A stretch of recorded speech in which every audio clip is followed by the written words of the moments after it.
Hello everyone, welcome back to the video of my Tribulation Force channel. So I'm continuing reading the first book of the Left Behind series, Left Behind. The first volume of the Left Behind series, the first novel, Left Behind. Chapter 18 on page 321. So let's continue then. Buck followed Steve to his office. Did you hear about those cooks at the Wailing Wall, Steve said. Like, I'm interested in that right now, Buck said. Yeah, I saw them. And no, I don't want to cover that story. Now what is this? This will be your office, Buck. Marge will be your secretary. You can't possibly think I would want your job. First off, we can't afford to lose you. You're the only sane person here. Including you, especially including me. You must have really run interference for me with Bailey if he thinks I would be anything but a powder keg in your job. Your job. You think I should take it? You bet I do. I suggested no one else, and Bailey had no other candidates. He'd have all the candidates he wanted if he just announced the opening. Who wouldn't want this job besides me? If it's such a plum, why don't you want it? I feel as if I were sitting in your chair. So order your own chair. You know what I mean, Steve. It won't be the same without you. This job isn't me. Look at it this way, Buck. If you don't take it, you have no say in who becomes your new boss. Anybody on the staff you want to work for? Yeah, you. Too late. I'm gone tomorrow. Now seriously, you want to work for Juwan? You wouldn't recommend him. I'm not going to recommend anybody but you. You don't take it, you're on your own. You take your chances, you wind up working with a colleague who already resents you. How many hot assignments do you think you'll get then? If I got dumped on, I'd threaten to go to time or somewhere. Bailey wouldn't let that happen. You turn down a promotion, he might make it happen. Rejecting advancement is not a good career move. I just want to write. Tell me you haven't thought you could run this editorial department better than I do at times. A lot of times. Here's your chance. Bailey would never stand for my assigning myself all the best staff. Make that a condition of your acceptance. If he doesn't like it, it's his decision and not yours. For the first time, Buck allowed a sliver of light to enter his head about the possibility of taking the executive editor job. I still can't believe you'd leave to become a press secretary, Steve, even for Nikolai Carpathia. Do you know what's in store for him, Buck? A little. There is a sea of power and influence and money behind him that will propel him to world prominence so quick it'll make everyone's head spin. Listen to yourself. You're supposed to be a journalist.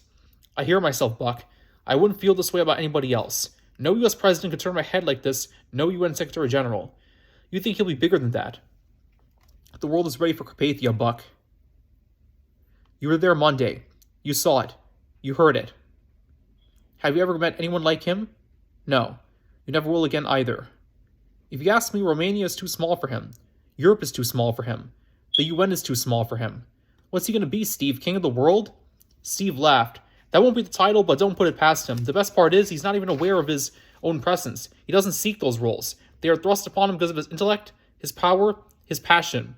You know, of course, the Stonegal is behind him. Of course. But he'll soon supersede Stonegal in influence because of his charisma. Stonegal can't be too visible, and so he'll never have the masses behind him. When Nikolai comes to power, he'll in essence have jurisdiction over Stonegal. Wouldn't that be something? I say it'll happen sooner than any of us can imagine, Buck. Except you, of course. That's exactly how I feel. You know, I've always had good instincts. I'm sure I'm sitting on one of the greatest rises to power of anyone in history. Maybe the greatest. And I'll be right there helping it happen. What do you think of my instincts, Steve? Steve pressed his lips together. Other than your writing and your reporting, your instincts are the things I most envy. Then rest easy. My gut feeling is the same as yours. And except I can never be anybody's press secretary, I almost envy you. You are uniquely positioned to enjoy the ride of your life. Steve smiled. We'll keep in touch. You will always have access to me and to Nikolai. I can't ask for more than that. Marge interrupted on the intercom without signaling first. Hit your TV, Steve, or whoever's the TV it is now. Steve smiled at Buck and switched it on. CNN was broadcasting live from Jerusalem, where two men had tried to attack the preachers at the Wailing Wall. Dan Bennett was on the scene for CNN. It was an ugly and dangerous confrontation for what many here are calling the two heretical prophets, known only as Moshe and Eli, Bennett said. We know these names only because they have referred to each other thus, but we have been unable to locate anyone who knows any more about them. We know of no last names, no cities of origin, no families or friends. They have been taking turns speaking, preaching, if you will, for hours and hours, and continuing to claim that Jesus Christ is the Messiah. They have proclaimed over and over that the greatest worldwide disappearances last week, including many in Israel, evidence Christ's rapture of his church. Heckler asked why they had not disappeared if they knew so much. The one called Moishi answered, and I quote, "Where we come from and where we go, you cannot know." His companion Eli was quoted, "In my father's house are many mansions," apparently a New Testament quotation attributed to Christ. Stephen Buck exchanged glances. Surrounded by zealots most of the day, the preachers were finally attacked just moments ago by two men in their mid-20s. Watch the tape as our cameras caught the action. You can see the two at the back of the crowd, working their way to the front. Both are wearing long, hooded robes and are bearded. You can see that they produce weapons as they emerge from the crowd.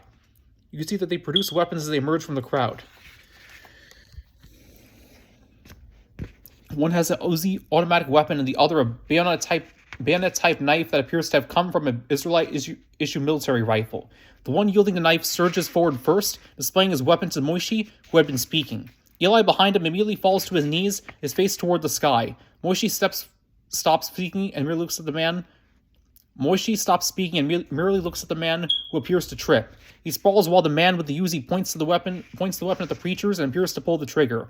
There is no sound of gunfire as the Uzi apparently jams, and the attacker seems to trip over his partner, and both wind up on the ground. The group of onlookers has backed away and run for cover, but watch again closely as we run this. The one with the gun seems to fall of his own accord. As we speak, both attackers lie at the feet of the preachers who continue to preach. Angry onlookers demand help from the attackers. For the attackers, Moishi is speaking in Hebrew. Let's listen. We'll translate as we go. He's saying, "Men of Zion, pick up your dead. Remove from before us these jackals who have no power over us." A few from the crowd approach attentively, while Israelite soldiers gather at the entrance to the wall.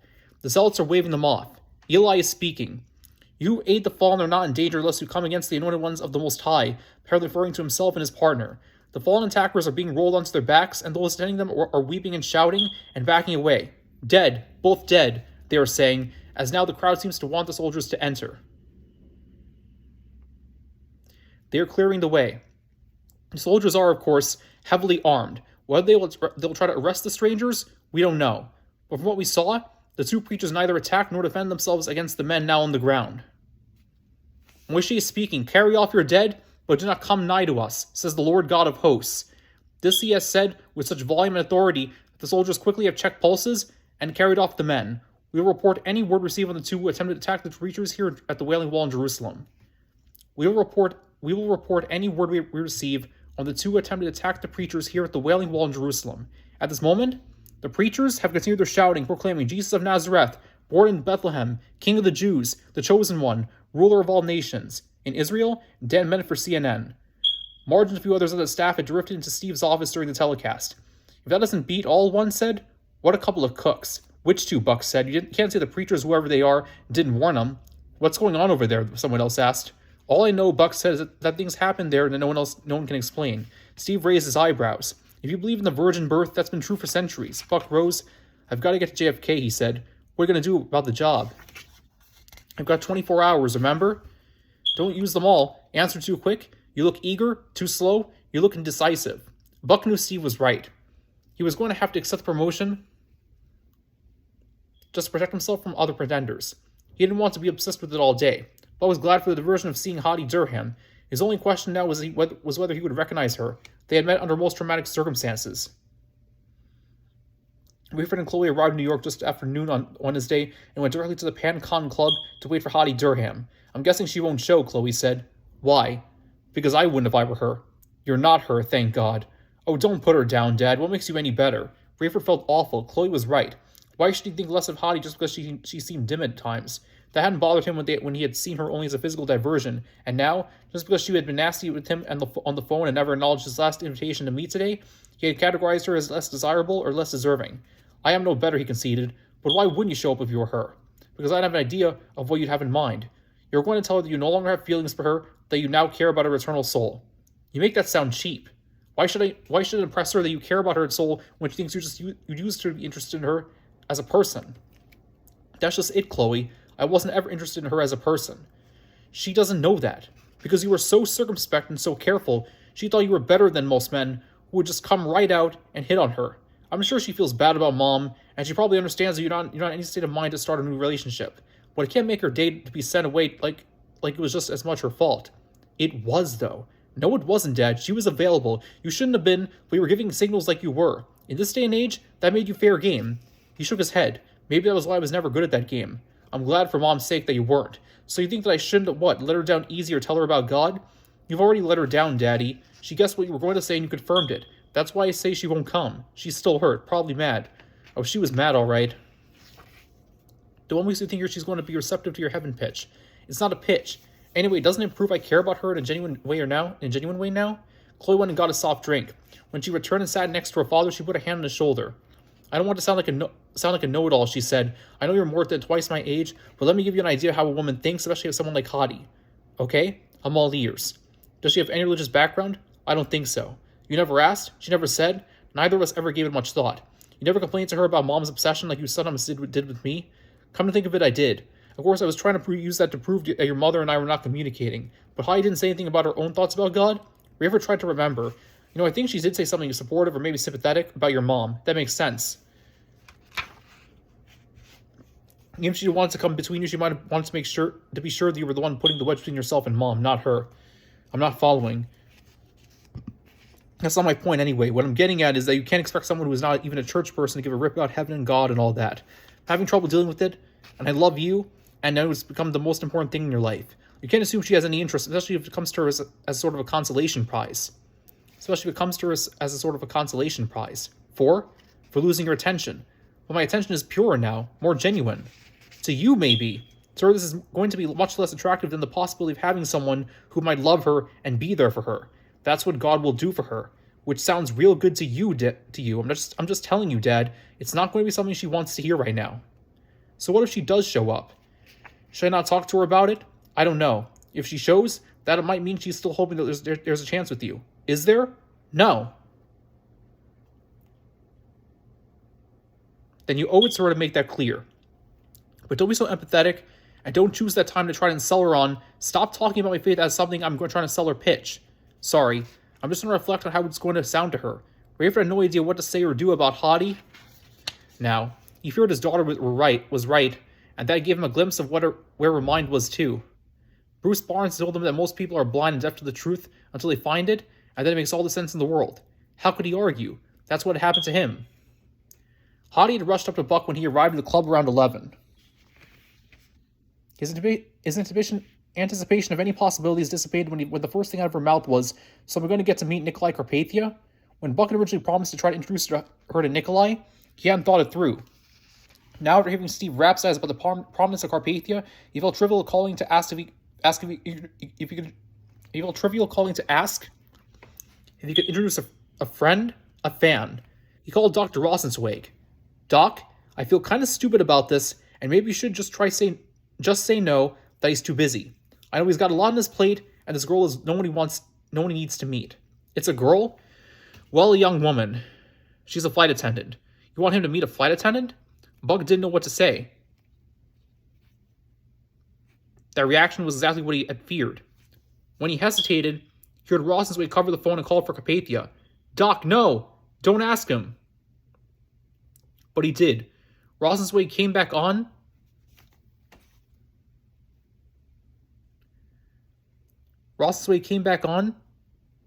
And said, Nikolai says that any friend of yours is a friend of his. He has a few moments, but only a few moments right now. Buck and Hottie rushed to the plaza in a cab. Buck realized immediately how awkward he felt and how much worse he was about to feel. Whatever reputation he enjoyed with Rosenzweig and Carpathia, as international journalists would forever be marred. He would be known as the hanger-on who dragged a groupie up to shake hands with Nikolai. Buck couldn't hide his discomfort, and on the elevator he blurted, "He really has only a second, so he shouldn't stay long." Hottie stared at him. "I know how to treat VIPs, you know," she said. "I often serve them on flights." "Of course you do. I mean, if you're embarrassed by me, or it's not that at all, Hottie. If you think I won't know how to act, I'm sorry. I'm just thinking of a schedule." "Well, right now we're on a schedule, aren't we?" He sighed. "I guess we are. Why, oh, why do I get myself into these things?" In the hallway, Hottie stopped by a mirror and checked her face. A bodyguard opened the door, nodded at Buck, and looked Hottie over from head to toe. She ignored him, craning her neck to find Carpathia. Dr. Rosenzweig emerged from the parlor. "Cameron," he said, "a moment, please." Buck excused himself from Hottie, who looked none too pleased. Rosenzweig pulled him aside and whispered he wonders if he could join him alone first. Here it comes, Buck thought, flashing Hottie to an apologetic look and holding up a finger to indicate he would not be long. Carpathia's going to have my neck for wasting his time. He found Nikolai standing a few feet in front of the TV, watching CNN. His arms are crossed, his chin in his hand. He glanced Buck's way and waved him in. Buck shut the door behind him, feeling as if he had been sent to the principal's office. But Nikolai did not mention Hottie. Have you seen this business in Jerusalem, he said. Buck said he had. Strangest thing I've ever seen. Not me, Buck said. No, I was in Tel Aviv when Russia attacked. Carpathia kept his eyes on the screen as CNN played over and over the attack on the preachers and the collapsing of the would-be assassins. Yes, he mumbled. That would have been something akin to this. Something unexplainable. Heart attacks, they say. Pardon? The attackers are dead of heart attacks. I hadn't heard that. Yes, and the UC did not jam. It is the perfect working order.